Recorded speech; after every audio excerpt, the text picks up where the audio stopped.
Hello every one, ഈ painting നിങ്ങൾക്ക് ഇഷ്ടമായോ? ഇത് എന്തിലാണ് ചെയ്തതെന്നറിയോ?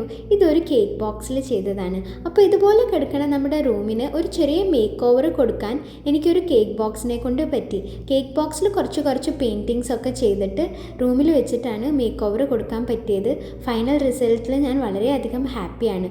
പലപ്പോഴും എനിക്ക് തോന്നിയിട്ടുണ്ട്, നമ്മൾ എന്തെങ്കിലും ചെയ്ത് നമ്മുടെ റൂമിലൊക്കെ വെക്കുമ്പോൾ നമുക്ക് പുറത്തുനിന്ന് വാങ്ങിച്ച് വെക്കണമെങ്കിൽ ഒരു കൂടുതൽ സന്തോഷം തോന്നുന്നു. ഈ ഹാൻഡ് മെയ്ഡ് ക്രാഫ്റ്റിനൊന്നും വേണ്ടത്ര പോപ്പുലാരിറ്റിയോ അല്ലെങ്കിൽ ഒരു വിലയോ നമ്മുടെ നാട്ടിലില്ല. അതതിൻ്റെ പിന്നിലുള്ള അധ്വാനത്തിൻ്റെ കഷ്ടപ്പാട് അറിയാത്തത് കൊണ്ടാണെന്ന് തോന്നുന്നു. പക്ഷെ നമ്മളിത് ഇഷ്ടത്തോടു കൂടി ചെയ്യുമ്പോൾ രസമാണ്. ഇങ്ങനെ കുറച്ച് പെയിൻറ്റിങ്സ് ഒക്കെ കേക്ക് ബോക്സ് വെച്ച് ഉണ്ടാക്കി. പിന്നെ കേക്കിൻ്റെ താഴെ വരുന്ന ആ തട്ടുകൊണ്ട് ഞാൻ ഇങ്ങനെ ഒരു സാധനം ഉണ്ടാക്കി. ഇത് വളരെ ക്യൂട്ടായിട്ട് എനിക്ക് തോന്നി. ഇൻസ്റ്റയിൽ കണ്ടതാണ് ഈ മോഡൽ. പക്ഷേ കേക്ക് ബോക്സിൽ ഉണ്ടാക്കാന്നുള്ളത് എൻ്റെ ഐഡിയ ആണ് കേട്ടോ. ഈ കിളികളെ ക്ലേയിൽ പെയിൻറ്റ് ചെയ്തിട്ട് ഉണ്ടാക്കിയതാണ്. പിന്നെ ആദ്യം കാണിച്ച ബട്ടർഫ്ലൈ ആണെങ്കിൽ ഒരു ടെക്സ്ചർ പെയിൻ്റ് ആണ്. ആർക്കെങ്കിലും ട്യൂട്ടോറിയൽ വേണമെങ്കിൽ പറഞ്ഞാൽ മതി, ഞാൻ ചെയ്യാം കേട്ടോ. അങ്ങനെ കുറച്ച് ദിവസത്തെ പണികൾക്ക് ശേഷം നമ്മളിത് ഫൈനലി ചുമരിൽ കയറ്റാണ്.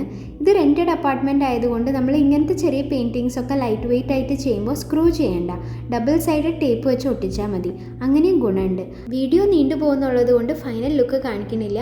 ഇഷ്ടപ്പെട്ടാലൊന്ന് സബ്സ്ക്രൈബ് ചെയ്ത് വെച്ചോളൂ. അടുത്ത വീഡിയോയിൽ നമുക്ക് ഫൈനൽ ലുക്ക് കാണിക്കാം. താങ്ക്